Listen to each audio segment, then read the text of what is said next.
This is Truly Independent, a show that demystifies the indie film journey by documenting the process of releasing independent films in theaters. Each week, Garrett, Batty, and I, Daren Smith, will update you on our journey, bringing guests to share their insights into the process and answer your questions.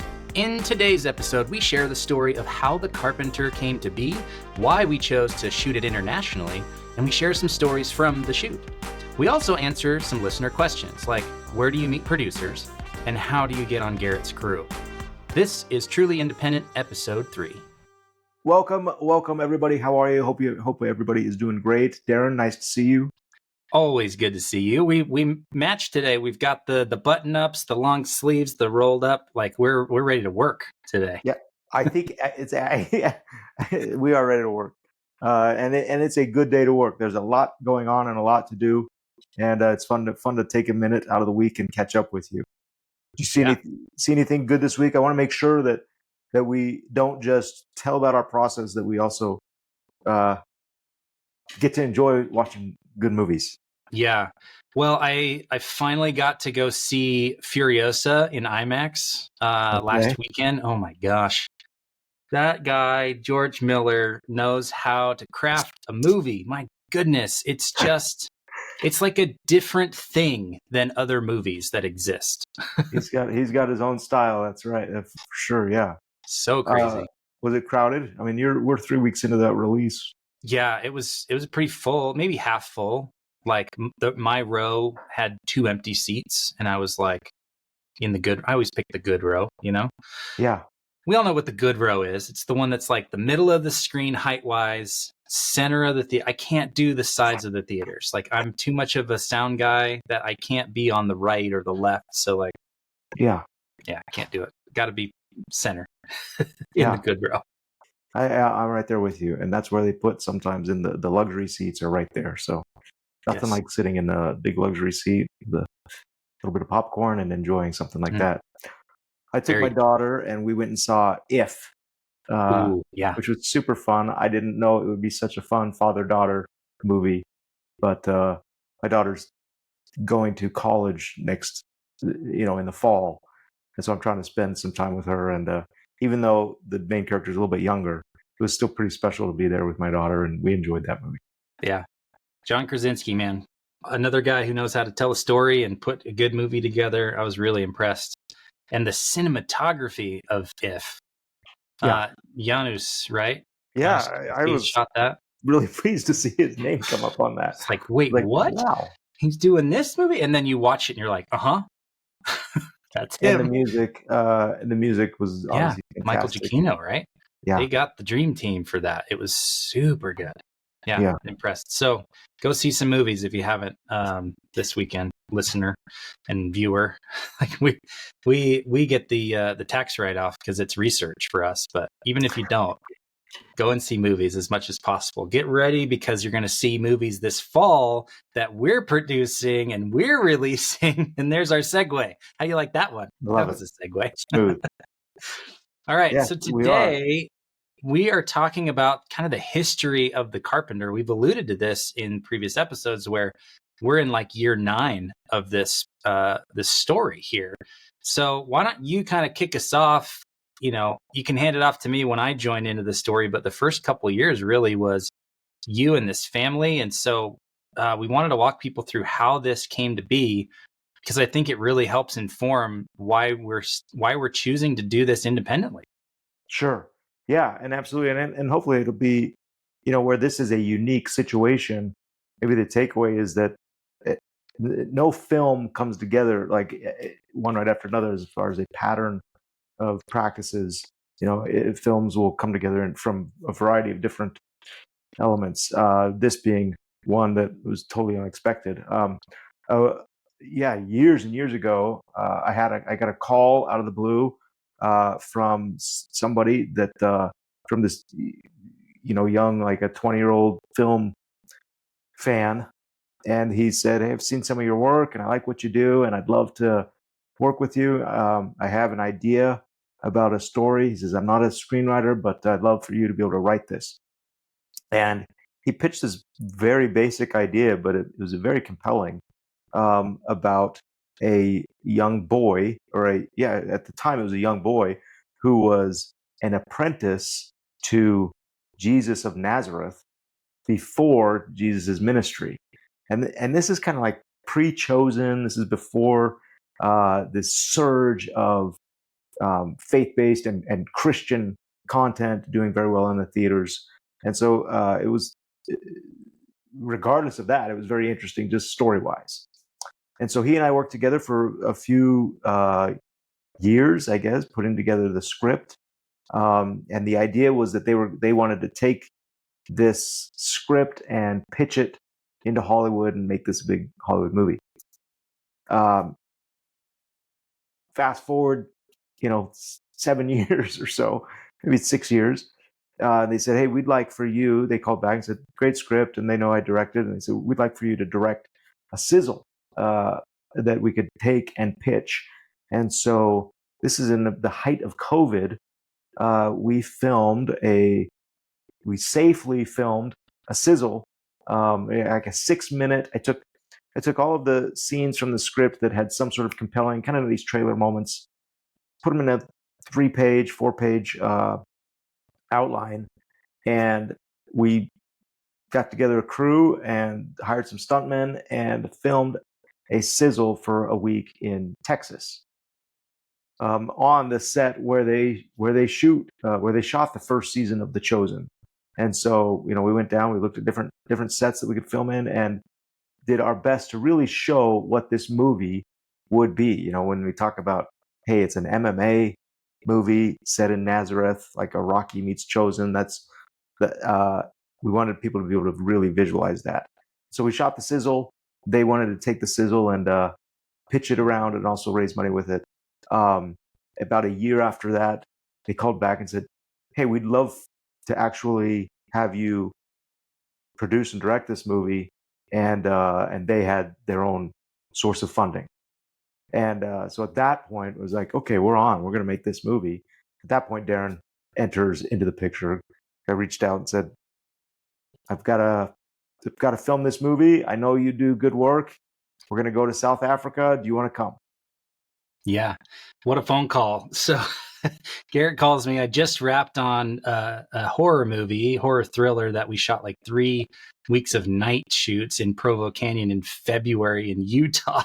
It was like 3 degrees outside. So Garrett calls up and says, hey, you've been doing a lot of producing lately. And I said, yeah, it's been awesome. And we've known by that point, we'd known each other probably 9 or 10 years, but had never worked together. And it was a dream to be like, man, I mean, everyone in Utah wants to work with Garrett Batty, but to be a producing partner with Garrett Batty is something else. So Garrett calls and says, you've been doing a lot of producing. He said, yeah. And he goes, want to do another one? And without hearing anything else, all he said was, do you want to do another one? And I said, yes. And I didn't really know what I was signing up for at that point. And so the next bit of the conversation was, well, we're either going to shoot in Texas or South Africa. They're right next to each other. Might as well choose one. And it was so funny, the series of events. So I'll get through them quickly, not to belabor it all, but I think it's fun to hear how movies come together, right? It's all relationships. It's all who you know. But a week later, or maybe the Monday after that, you were hopping on a call with the team in South Africa to see what are the logistics. Should we come out and do a location scout? Like, what are the financials? Like, you were kind of getting into that with them, and thought it'd be great to have me on the call. So we hop on the call, and you introduced me as the line producer or the international producer for the movie, and I was like, oh, I guess I got the gig. Because my wife April didn't even know if I actually had the gig. It was just a conversation at that point. And then I think 2 weeks after that, we were on a plane flying 25 hours to Cape Town. And It was an amazing trip. And we ate some really good food. And we learned what a recce was, a reconnaissance, essentially a location scout, kind of a tech scout. Yeah. And it was just incredible. And you and I kind of fell in love with the location pretty quickly. But it was then that we we were waiting on Cam, the guy who called you and had been working with you for a number of years. We were waiting on him to fly in and kind of sign off, right? Yeah. And that was part of the plan. Is we knew, I mean, we knew what Texas was. We had a positive experience shooting there, and I had already done kind of a budget and a breakdown of the film. We knew what we wanted, and the question was, where would we be able to have the greatest access to that, and what would serve the film best? I mean, and Daren, I reached out to you, certainly not on a whim. I had been, as you mentioned, we had known each other. We have known each other for years, and I'd been really pleased to kind of follow your posts and progress and your updates about producing. And you had this mentality that seemed like, man, there's a problem solver and a peacemaker and somebody that we would need in this type of environment.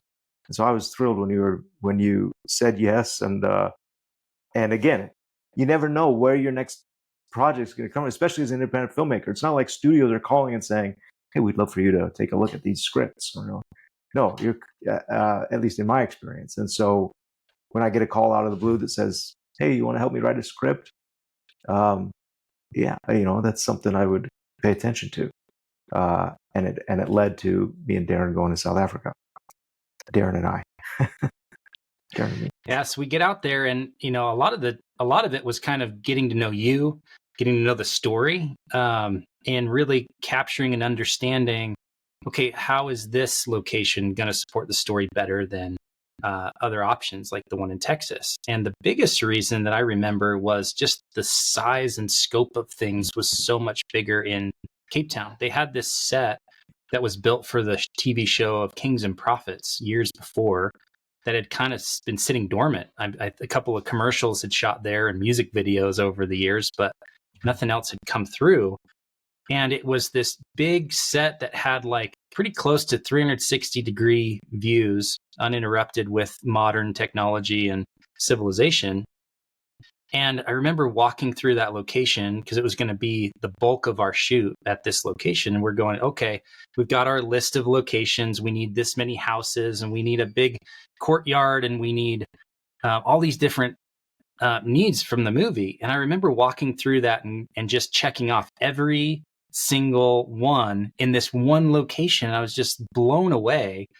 And this overwhelming thought of like, this set wasn't just built for Kings and Prophets. It was also built for us. And those people who built it didn't even know.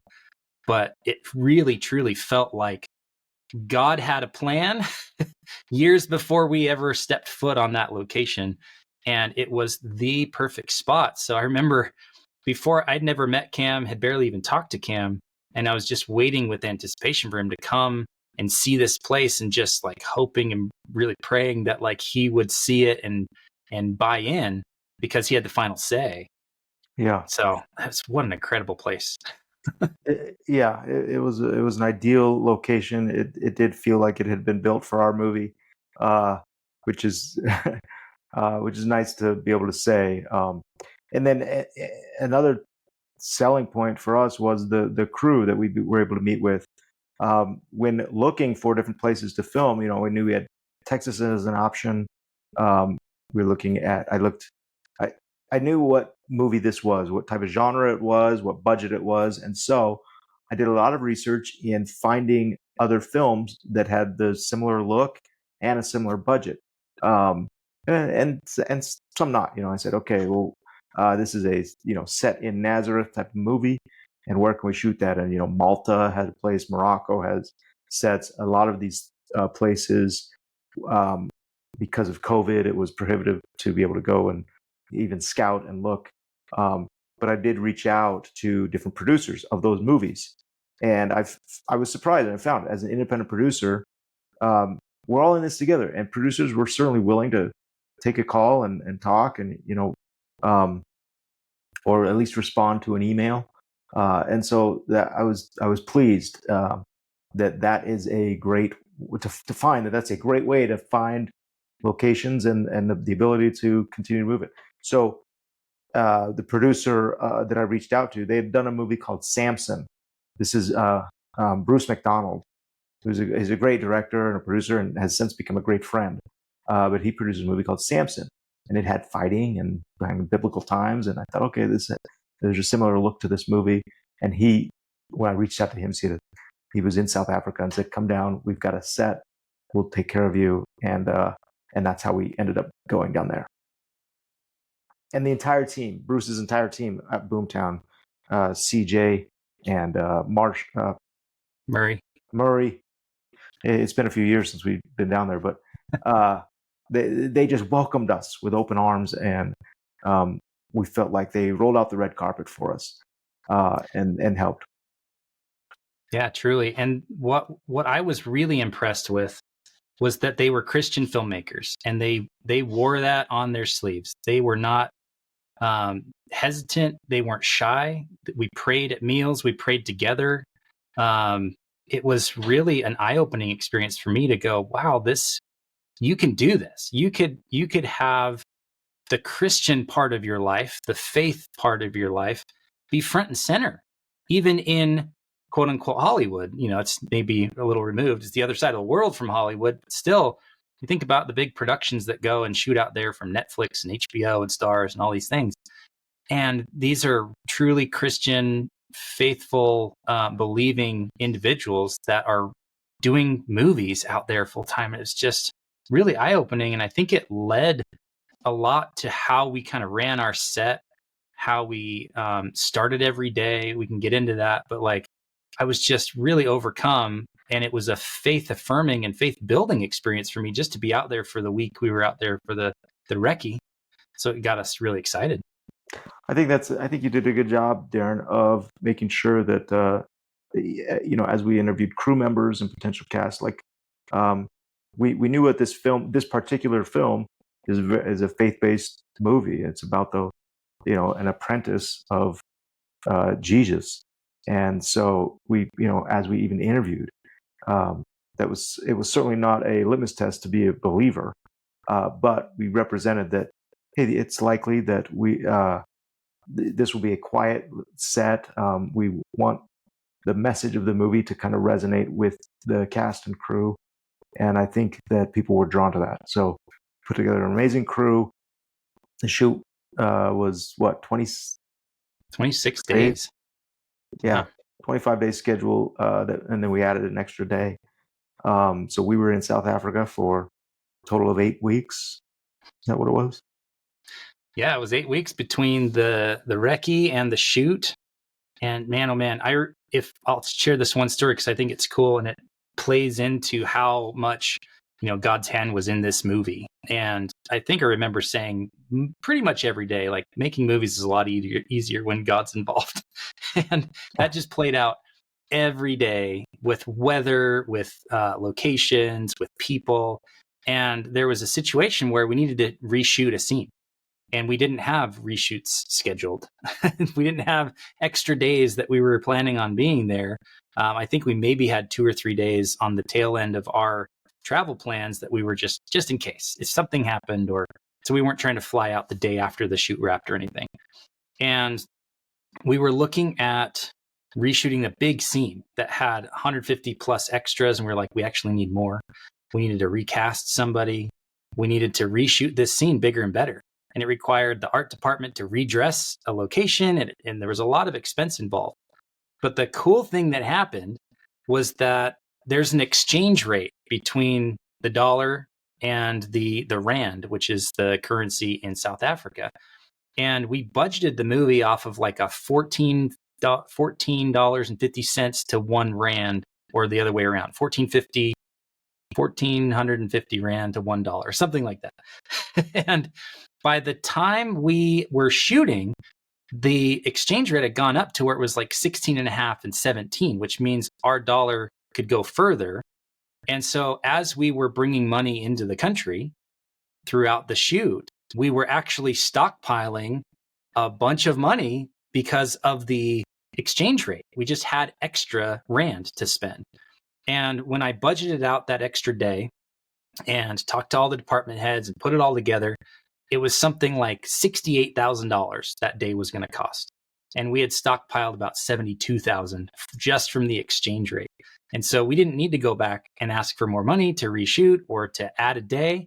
we had it built in. I think we asked for permission to spend the money, but it was already there. Talk about, God's hand in the work. Like, it was such a blessing to be able to do that, and the movie's better off for it. And my goodness, everybody showed up and really delivered to make that scene really punch and really have, there's a pun for you, or a play on words, but to have that scene really deliver what the movie needed.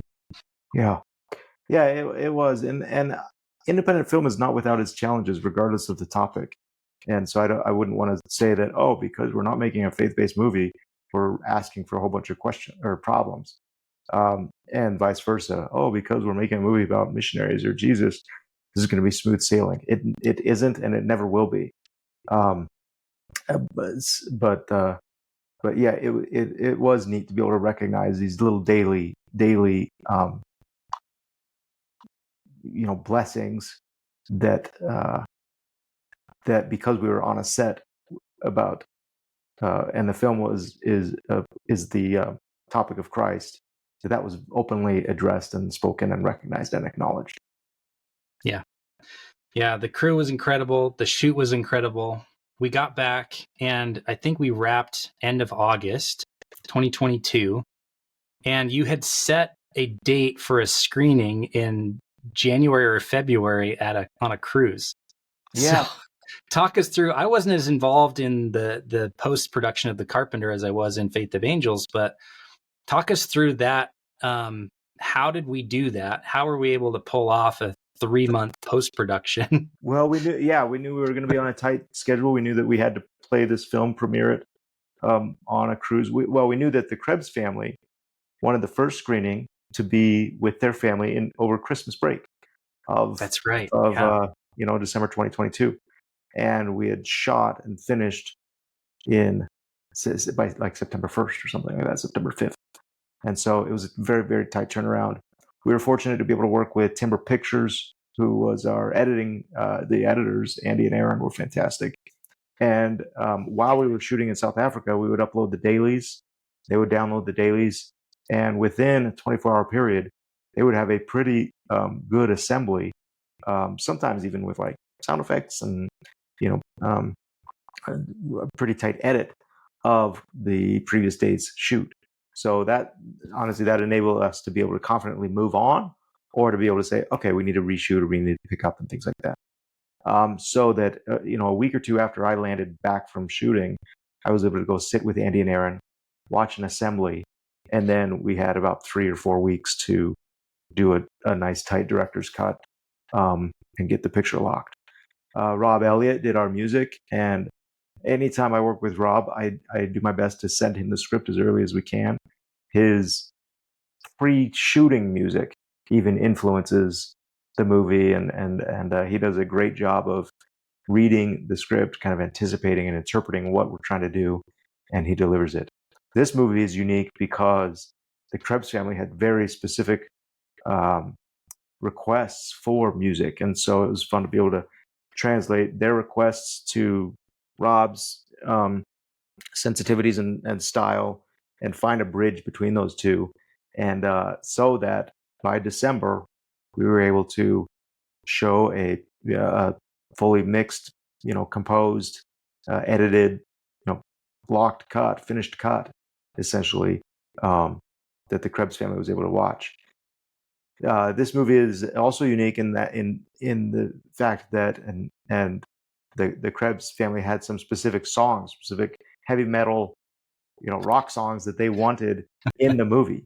And so it's been fun to kind of blend, again, what they want as far as Metallica and Def Leppard and some really neat selections with a musical score, and try to make that fit all together. So it's been a fun challenge. Yeah. We didn't really touch on one of the biggest unique things about this movie, is that the two leads are brothers who haven't acted before. And so this started, you kind of pitched it as like a family legacy project, and it turned into a big movie that was filming internationally and with a decent budget and everything to support that. But how was that different? And how did you kind of manage that as the director going, okay, I've got to maybe coach these guys and teach them how to act as we're filming? And like, what was that experience like for you? Yeah. Yeah, that is a good question. And again, every movie is going to have its opportunities and differences to address, and the variables that you want to try to balance. And at the end of the day, have a movie. And this one was Cam and Kenny are the executive producers behind it. And from the get go, they were optimistic about maybe putting into theaters, but the priority was to make a legacy movie for their family. And with that, they wanted family participation. And so there were Cam and his brother Colin were they at some point during the script writing and pitch process and sizzle, they said we're going to be in this. They would like to be in it as the two brothers.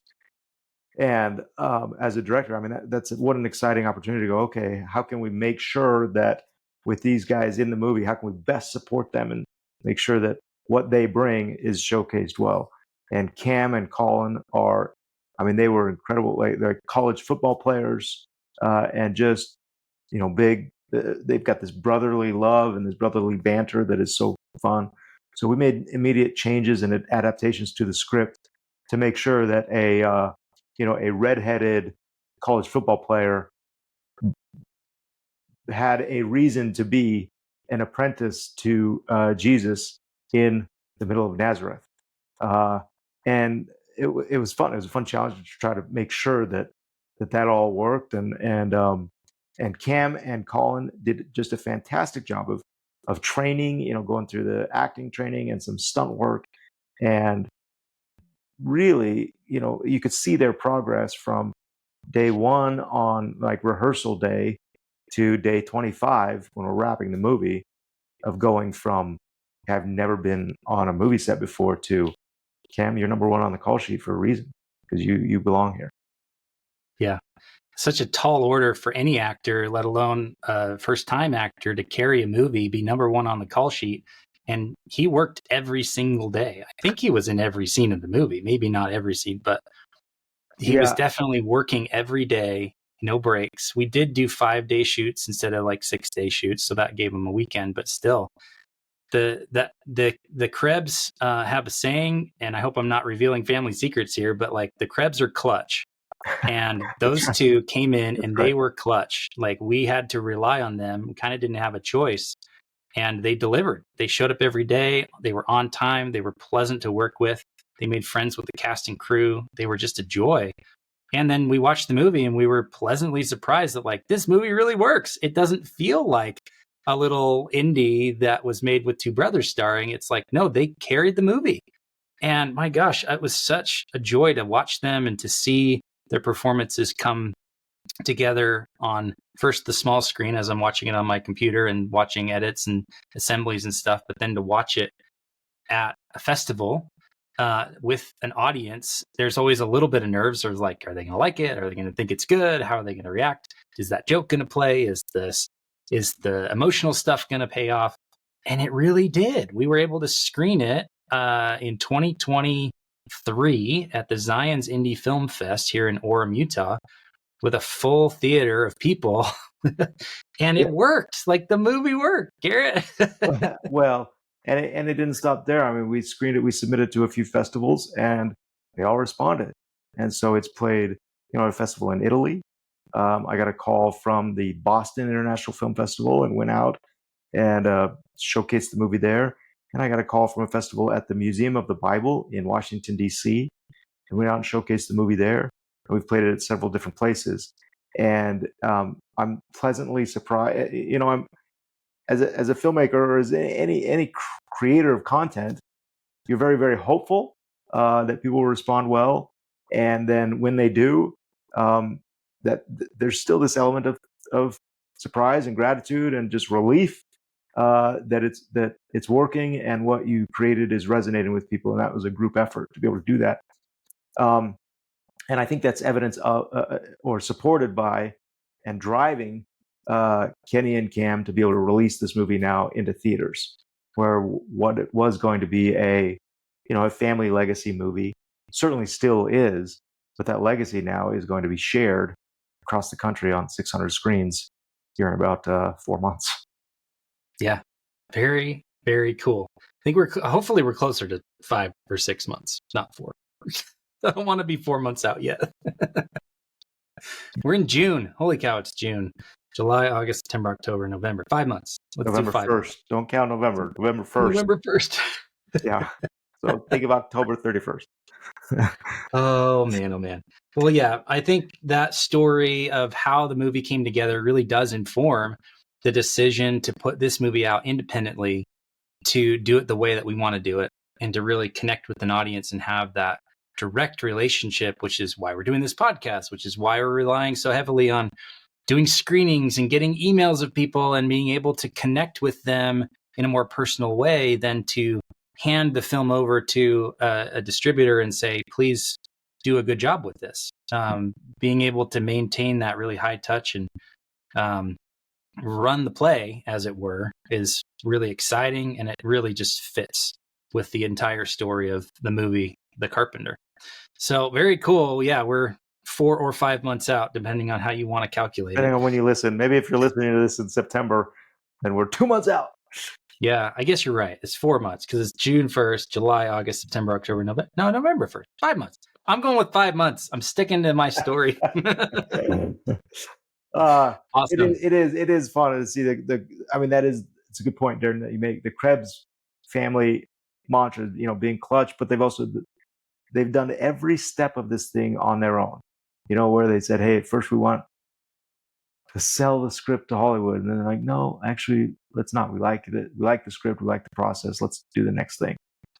Okay, we want to pitch the movie to Hollywood. No, we like this movie. We're gonna make it on our own. And then same thing now with distribution, where hey, we can take it, we can serve it up to an independent distributor, or no, we're going to do it ourselves. And so that's kind of been their mantra, and so far everything's worked. Yeah. Oh, so exciting.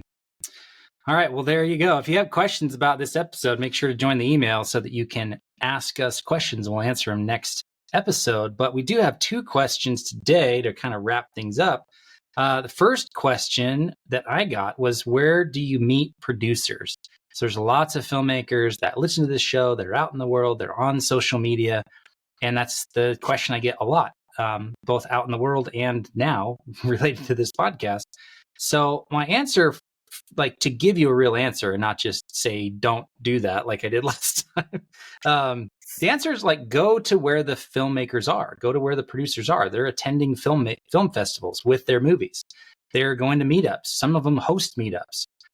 Go to where they're spending time. If they have a website, if they have a blog, like Ted Hope has a blog that he updates multiple times a week. Like you can go there and you can comment and you can interact with Ted Hope, who ran Amazon Studios for a number of years. Like he's accessible. You can get online and find Cassian Elwes on Twitter and email him like I did 5 or 10 years ago. And now I have a relationship with Cassian Elwes, who's like the Michael Jordan of indie film producers. So like go to where they're spending time, contribute value there. Don't just ask for a handout. Don't just ask them to do something for you without providing value first, but go to where they're spending time, provide value, make a real human connection. Don't pitch them or query them on the first DM. Like spend some time getting to know them, contributing to where they're spending time, and do that. But the other answer is be resourceful, like be your own producer. So don't sit and wait like I did for years and years and years and years and years for the resources you don't have. For years, I waited for money from executive producers, for distribution, for people, for whatever. And we didn't make anything for like 9 years. We made a lot of short films and documentaries, but we never made our features that we had written. And it's because we had that wrong mindset of like, well, I lack the resources of connections and money and distribution, so I can't make a movie. And then that mindset shifted to, well, I'm going to take responsibility for all of those things. And so you're able to then produce short films or produce movies at a smaller budget because you decide to be resourceful instead of waiting for someone to pick you or someone to say yes to you. And so I would say, be resourceful, become the producer yourself. read books, listen to podcasts, produce your own stuff, learn on the job. Like that's how we all do it. No one here in Utah is like mentoring the up and coming producers and teaching them on the job because there is no studio here. There's no development like that here. And so it's really on you to take that responsibility and just learn how it's done and make it happen. So be resourceful rather than waiting for the resources to come to you, but also go to where they are and spend time getting to know them and building those relationships. That's Anything awesome. to add to that? Yeah, no, I think you're spot on. I mean, it sort of does segue nicely into the another question or a question that I often get when people talk to me is how do I get on your crew, or how do I work with you? And I love that question, and I always tell people, please, we need storytellers, we need filmmakers, we need people who are passionate about their craft and their art to be able to pursue this. Typically, as a director, and then the bad news is, or I've some as a director, I don't do a lot of hiring entry-level crew positions. I can certainly recommend different department heads that they would want to, but work with. But I think that the answer, I guess, for those that are interested in getting on crews or being involved in film, like Daren says, go to the places where that is happening, either film festivals or film commissions, different agencies or production studios, and interact with the people that are hiring, and that will be your production managers or your department heads. If you have a skill, then focus that on a department. If you're a craftsman or a decorator or something, find an art department head, a production designer, and reach out to them to be hired by them on their crew or be a production assistant. And that if you don't have a specific skill or an area of interest, maybe a production assistant is a great place to start, where you can kind of get an idea of what goes on in each different department and find what interests you. But typically, a director is not doing the direct hiring, but there are lots of opportunities for work on crews. Yeah. One thought there is you have tools at your disposal you can use to find who these people are. So there's like imdb.com. You can go and look at the movies that have been produced and released locally, figure out who is the first AD on that project, because they're the ones hiring their production assistants. Who was the production designer? And you can contact them and get to know them and build a relationship with them so that they know that you're around. They may have a little one-day commercial shoot that they need to try someone out on, or they may have an opportunity for you to come intern for a day or two and show that an opportunity to show that you know what you're doing and that you're a hard worker. So take the initiative to not wait for people to pick you, but to go out and start those relationships. And IMDb is a great tool to see who's already done the stuff you want to be doing on the movies that you'd like to work on. And then you can get in front of them and hopefully work on a future movie that they're working on. Awesome. Very cool. All right, Garrett. Well, next week, I think we're going to have a guest.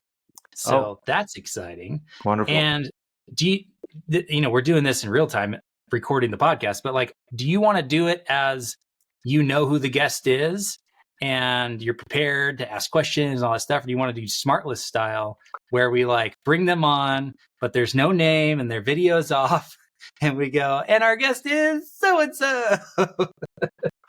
Whatever you think is going to be best. It's funny. It's a fun format to hear those guys be surprised, and it is fun format, but it's always ruined by the fact that the guest is in the title of the episode. So yeah, for the audience, it never works for me. It only works for them on the show. Yeah, that's fine. All righty. Well, thank you all for listening. Another great episode. Thanks for sharing that story, Garrett. It's very cool how this movie came together, and the journey continues. We're still in it for a couple more months, and then forever after that, because you don't just release your movie in theaters and then you call it a day. you're releasing and talking about that movie forever and ever and telling people where to go watch it and sharing it with people. And so I'm excited to start the distribution of this movie in November. Darren, 4 or 5 months from now. Literally this morning, at about 8 o'clock this morning, I was filling out a distribution agreement for a movie I made in 2009 and like these library titles. So these things never stop. It's awesome. Okay. All right, man. See you next week. Good to see you. Thanks again. We'll see you next time. Thank you for listening to this episode of Truly Independent. To join us on the journey, be notified of new episodes and screenings, and ask us questions about today's episode, head over to 3coinpro.com/podcast and put in your name and an email address. If you're a fan of the show, please leave us a review on your favorite podcast app and be sure to share this episode with a friend. Thanks for listening, and we'll see you next week. Our intro and outro music is Election Time by Kjartan Abel.